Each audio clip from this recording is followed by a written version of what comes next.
stuff that's also complicated. Tournaments, especially in college sports. Get close to the next round for the tournament. We have an expansion of the NCAA basketball tournament to 76 teams. So now there's this talk. We have all the spring meetings happening with all these conferences. Big 12 wrapped up. ACC was this week. And it seems to be pretty universal with the exception of one, the SEC, and I'm not surprised by it, that they all want to expand to 24 teams with the college football playoff.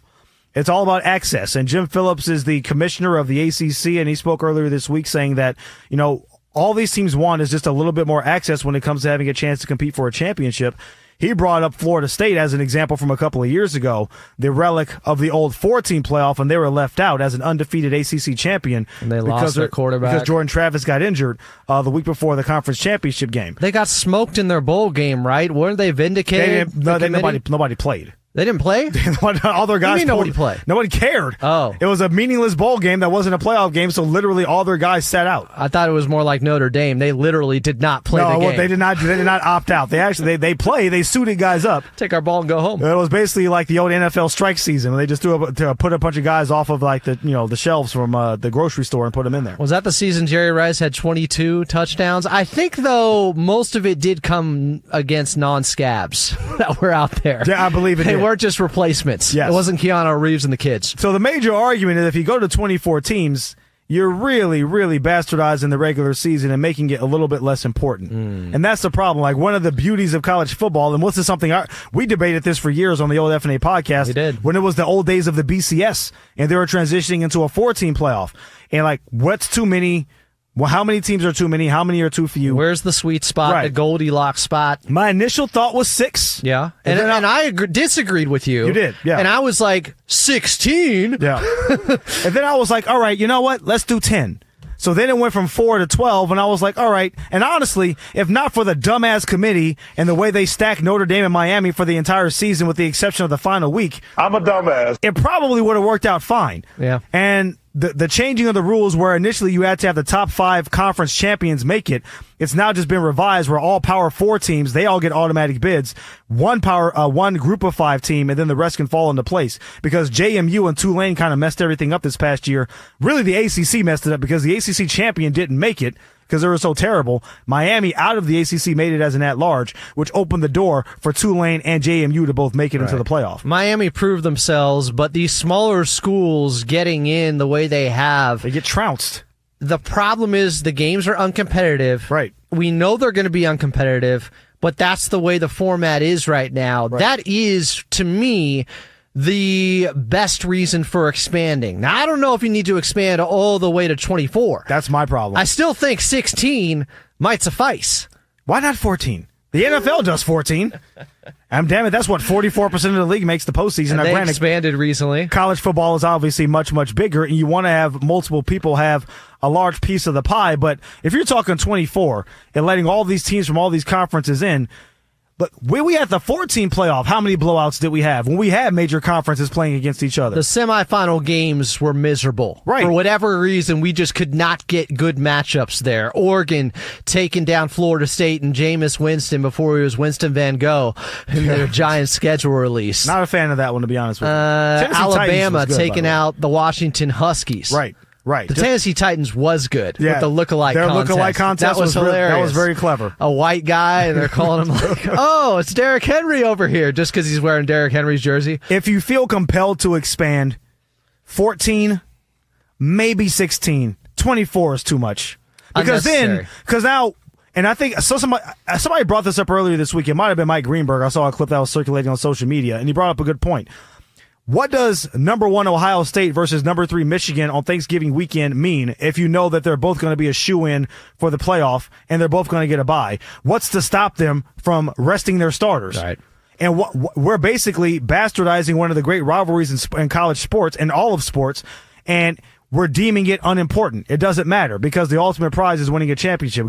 Teams don't play for pride anymore. Back in the day in the NFL, if a team was 14-1 or 16-1 going into the final week of the season, they'd still play their starters because that's just how it was back then. It's not like that now. If people could just wrap their heads around the fact that if you don't have the inclusivity or exclusivity, if you don't let as many teams in, if you make it like it is right now with 12 teams, if you make it tougher to get in the tournament, like there's already basically a tournament going on in the regular season. Just view it that way. Right. Every game becomes so pivotal and crucial.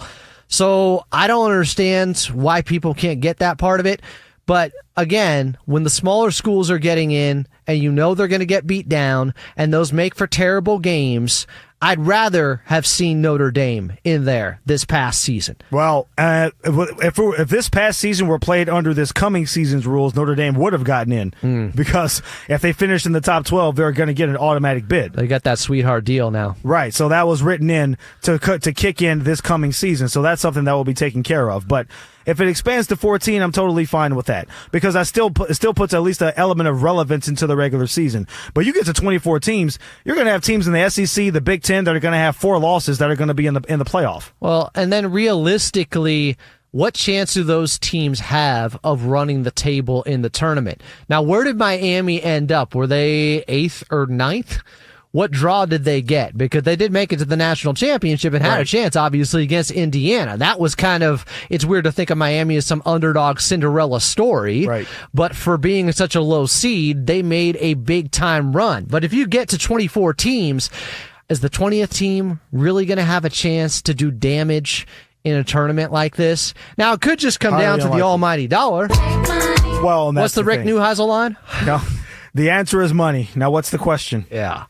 If these games actually do big ratings, regardless of the implications of just how much further this team can go, college football committee is not going to care about that. Well, that's the thing, too, because we can sit here and scream from the mountaintops about regular season games losing their importance.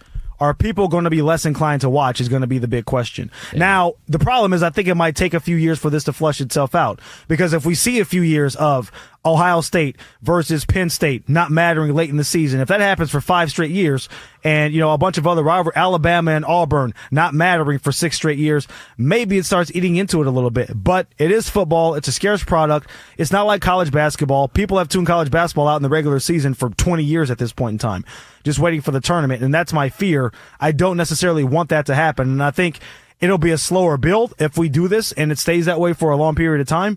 But it's not going to happen overnight because football is still king and there's still a clamoring for it every Saturday. Less is more, though. I agree. And I think walk before you run. Why jump all the way up? Why double it from 12 to 24?